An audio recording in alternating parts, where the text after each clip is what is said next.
નમસ્કાર, શો ટાઈમમાં આપનું સ્વાગત છે। ભાવનગર શહેર કોંગ્રેસ દ્વારા વસ્ત્રદાન અભિયાન હાથ ધરવામાં આવ્યું છે। જેના ભાગરૂપે આજે આપણા તખતેશ્વર વોર્ડમાં કોંગ્રેસના આગેવાન કાર્યકરો આવ્યા છે।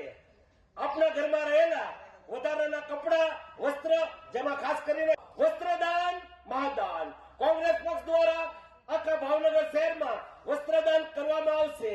તો આ સત્કાર્યમાં તમે પણ જોડાઓ। વસ્ત્રદાન મહાદાન કોંગ્રેસ પક્ષનું અભિયાન, વસ્ત્રદાન અભિયાન। ભાવનગર શહેર કોંગ્રેસ દ્વારા 1 મહિના સુધી શહેરની સર તખ્તસિંહજી હોસ્પિટલ ખાતે લોક પ્રશ્નો સાંભળવામાં આવ્યા બાદ હવે વસ્ત્રદાન અભિયાન હાથ ધરવામાં આવ્યું છે।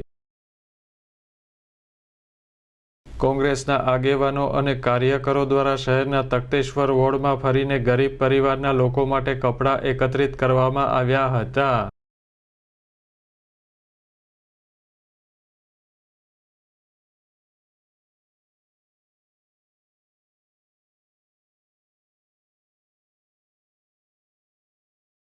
કોંગ્રેસ દ્વારા આગામી દિવસોમાં ગરીબ પરિવારના લોકોને કપડાનું વિતરણ કરવામાં આવનાર છે।